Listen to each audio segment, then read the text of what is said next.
Strategi mendistribusikan produk baru. Oke teman-teman, jadi di video kali ini kita akan membahas mengenai cara mendistribusikan produk baru ya. Produk baru itu pastinya tidak semudah itu untuk bisa sell in, untuk bisa masuk ke toko-toko. Pasti ada beberapa penolakan-penolakan dari toko. Karena apa? Karena memang produk masih baru ya. Jadi belum ada personal brandingnya. Kekuatan brandingnya itu belum ada karena produk itu masih baru. Seperti itu. Nah, ada beberapa hal yang harus digaris bawahi ya. Yang pertama, saat melakukan NOO atau membuka toko baru, usahakan kita itu bisa masuk 2 item produk minimal ya. Minimal 2 item produk. Kenapa? Karena kalau misalnya untuk NOO cuma 1 item produk, ditakutkan produk kita itu nggak laku di toko tersebut atau kurang laku, sehingga kita saat datang ke toko itu, toko tidak melakukan repeat order. Nah, kalau misalnya kita usahakan masuk ke toko baru itu, khususnya NOO, itu masuk 2 varian produk. Misalnya untuk produk A 3 bungkus, B 3 bungkus. Seperti itu ya. Jadi buat jaga-jaga kalau satu nggak laku, satu laku. Jadi kita nggak kehilangan outlet. Itu yang pertama ya, untuk NOO. Dan untuk mencari NOO atau toko baru ya, itu sebenarnya banyak banget caranya. Salah satunya adalah dengan follow up toko yang sebelumnya belum mau mengambil produk dari kita. Ya. Jadi toko itu belum mau mengambil produk dari kita, itu faktornya itu banyak. Salah satunya mungkin sebenarnya toko mau membeli produk dari kita, tapi kondisi keuangan toko sedang tidak stabil atau sedang tidak ada uang karena sudah buat belanja sales lain, belanja di grosir atau faktor yang lainnya. Jadi itu pentingnya follow up ya. Nah, saat kita melakukan follow up, kita juga harus dengan energi yang berbeda. Jadi waktu pertama kali kita datang ke toko itu belum mau, kita datang lagi, kita harus menggunakan energi yang berbeda. Contohnya, kita waktu pertama kali datang ke toko nggak wangi, kita saat follow up kita lebih wangi, penjelasan kita lebih detail, ya. Terus langkah-langkah penjualannya dipraktekkan dengan lebih benar, seperti itu, ya. Itu cara melakukan follow up. Nah, kalau misalnya di follow up 1, 2, 3 kali itu nggak mau, teman-teman bisa arahkan ke grosir, ya. Dan bisa melakukan sampling di area sekitar toko, ya. Di sampling, ya. Dan beberapa tips sampling, ya. Yang pertama gini, tanya dulu, Pak, Masnya rokok nggak? Kalau misalnya nggak usah disampling. Kalau ngerokok, tanya kretek atau filter. Jadi kita sesuaikan samplingnya dengan jenis yang ia konsumsi, yang mereka konsumsi. Kalau kretek ya kasih kretek, filter ya kasih filter. Seperti itu. Sebelum melakukan sampling, kalian kasih sugesti seperti ini, Pak, ini rokoknya enak banget, Pak. Rasanya mirip kayak Sampurna Mil misalnya, ya. Jadi orang itu akan tersugesti. Dan memang produk kita memang enak seperti itu. Dan setelah melakukan sampling, arahkan untuk membeli atau bertanya ke outlet atau retail sekitar. Pak, di toko sana Pak udah ada. Kalau misalnya ini enak, kalau mau beli di toko sana udah ada, toko Pak Bambang. Nah, kalau misalnya toko Pak Bambang sudah ada produknya, memang sudah ada ya, teman-teman membantu sell out ya. Kalau sell outnya Pak Bambang cepat, teman-teman otomatis repeatnya juga cepat. Nah, kalau Pak Bambang itu belum ada produk dari kita, otomatis saat kita melakukan follow up, Pak Bambang akan mencoba membeli produk dari kita. Kenapa? Karena udah ada yang bertanya di toko tersebut. Seperti itu. Jadi sampling itu harus benar-benar tertarget ya. Usahakan sampling ya maksimal ya minimal 6 batang lah seperti itu ya. Sampling biasanya itu 1 bungkus. Kita metodenya stick sampling atau per batang ya. Kalau ada ini 6 di sampling kan, yang 6 dikonsumsi atau dirokok sales nggak masalah, seperti itu. Yang jelas harus ada sampling setiap hari untuk mencari konsumen baru. Kalau udah jadi enak teman-teman ya, kalau udah jadi itu enak.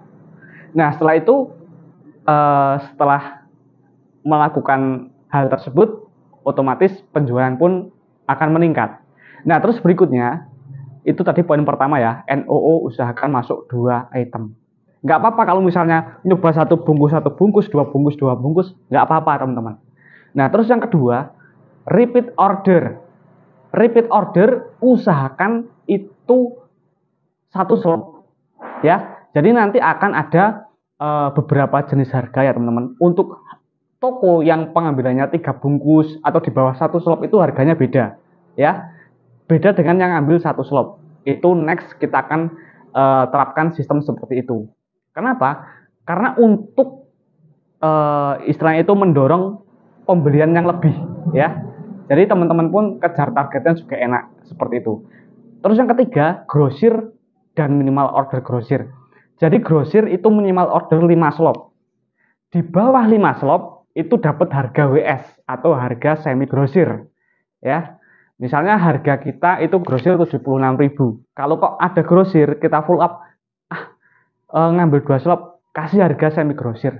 Kalau misalnya di bawah 5 grosir harganya itu 77.000 Pak. Seperti itu. Dan 5 slop itu MOQ yang sangat-sangat sedikit dibandingkan dengan kompetitor atau brand kompetitor sejenis ya. Ada contoh brand sebelah itu dia itu minimal ordernya 3 karton untuk mendapatkan harga SSO ya. Dan di retail juga ada minimal ordernya 5 slop. Itu retail loh teman-teman. Dan di kita itu 5 slop untuk grosir. Kalau retail nggak ada minimal order, tapi usahakan minimalnya repeat order 1 slop. Seperti itu. Jadi dengan sistem ring harga seperti itu diharapkan pembelian itu lebih banyak dan sales juga bisa mencapai target dengan lebih cepat. Seperti itu. Dan kalau misalnya produk itu udah masuk ke toko, mau nggak mau toko akan menjual produk kita ya. Dan cara tersebut dilakukan oleh brand-brand pesaing ya. Ada yang produknya udah jalan banget, produk merek A-nya udah jalan misalnya, terus ditambah produk B-nya ya. Kalau mau beli produk A harus ada produk B-nya. Ya, jadi untuk mengantisipasi hal tersebut kita juga membuat promo seperti itu, ada minimalnya ya. Tapi kita belum bisa istilahnya untuk mematok harus segini. Karena apa? Kita mendistribusikan produk baru ya. Seperti itu teman-teman ya. Jadi mungkin ada sedikit gambaran ya. Dan next, untuk menawarkan produk, kita akan menggunakan box presentasi. Jadi box presentasi itu nanti kotak ya, kotak toples, itu kita susun beberapa jenis produk rokok yang kita jual. Jadi si sales presentasinya juga lebih mudah. Ini loh Pak, ini untuk yang filter 12, ini yang 16, ini yang kretek, ini yang rasa-rasa. Jadi toko itu lebih enak lagi teman-teman ya, lebih paham sebenarnya kita jualan apa saja sih ya, daripada teman-teman misalnya membawa 5 slop bawa semua kan bolak-balik capek ya dan efisien. Jadi next kita akan adakan box untuk melakukan promosi penawaran produk. Dan yang terakhir ya teman-teman, di brief meeting video kali ini, pastikan saat kalian datang ke toko foto display ya dan foto aktivitas sampling. Ini ada tujuannya teman-teman. Jadi bukan untuk semata-mata menambah pekerjaan sales ya. Karena apa? Karena yang pertama ada insentifnya, dan yang kedua, kalau misalnya produk kita nggak dipajang atau nggak di display, Bu, maaf Bu, saya ada setiap kunjungan itu disuruh foto produk Bu. Kalau belum dipajang, tolong minta 1 tempat aja buat dipajang. Ya. Nah, kalau misalnya posisi waktu foto itu agak berantakan, teman-teman bantu rapikan, baru difoto ya. Dengan begitu, tujuan untuk melakukan foto display produk, selain untuk mendisplay produk yang sebelumnya mungkin nggak di-display ya, nah itu bisa. Terus yang kedua, nanti untuk foto-foto itu akan kita gunakan untuk promosi di media sosial. Oh ya teman-teman, jadi teman-teman juga bisa kasih tahu pemilik toko, pemilik grosir, ataupun konsumen yang kalian sampling itu mengenai sosial media resmi kita ya. Nanti akan kita share untuk memantau promo-promo apa yang akan berlangsung ya. Terus berikutnya yang terakhir, pastikan teman-teman meminta database nomor WhatsApp. Jadi database nomor WhatsApp itu nanti akan kita gunakan untuk follow up toko. Dan untuk meminta database nomor WA itu pun juga ada ilmunya ya. Yang pertama nanti kalian tulis nama tokonya. Pastikan nama yang resmi ya. Nama yang resmi itu nama yang ada di spanduk toko ya. Kadang kan setiap toko itu ada spanduknya. Jadi supaya tidak bingung ya. Nanti ini udah ditulis lagi kan bingung ya teman-teman. Jadi seperti itu. Namanya itu nama resmi. Nah kalau misalnya tokonya itu nggak ada namanya ya, teman-teman bisa menggunakan nama owner ya, nama pemilik toko. Jangan teman-teman ditulis toko pojok, toko pertigaan itu karena banyak banget ya, toko pojok, toko pertigaan itu banyak. Jadi nanti membingungkan ya. Jadi seperti itu. Terus yang kedua, alamatnya juga diisi detail ya. Yang paling pokok nama desa sama kecamatan mana. Terus bilangnya seperti ini, Pak, Bu, atau Mas, Mbak, ini saya disuruh untuk meminta nomor WA atau ya nomor HP lah, nomor HP admin toko atau nomor HP punyanya bapaknya, ibunya. Buat apa, Mas? Nah, jadi produk kami itu mau ada promo. Nah, dari kantor disuruh untuk meminta nomor HP, nanti akan dikabari ya langsung oleh tim marketingnya ya, oleh tim bagian promonya, nanti di WhatsApp langsung ke tokonya. Jadi mengenai promo apa yang akan berlangsung, ada cashback atau ada apa, yang penting nanti dihubungi oleh tim yang bagian promosinya. Itu kalau misalnya ada, kalau nggak ada nggak apa-apa kayak gitu ya. Jadi kadang ada orang yang nggak nyaman dimintain nomor HP dan lain-lainnya, itu nggak masalah ya. Nggak semuanya harus nggak semuanya harus dapat, tapi kita usahakan ya cara ngomongnya seperti itu ya. Kadang orang yang welcome sama sales biasanya suka kalau dimintain seperti itu ya, apalagi para pemburu promo itu pasti senang banget teman-teman ya. Itu adalah pembahasan terakhir mengenai brief kali ini ya teman-teman.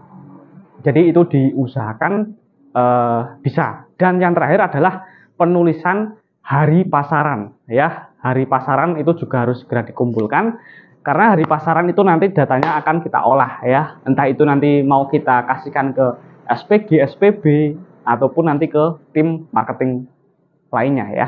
Yang penting data itu harus ada untuk kebutuhan DS ya, atau direct selling di pasar-pasar terutama. Dan itu pun juga harus detail. Misalnya Senin Kamis hari pasarannya di pasar Kutoarjo misalnya.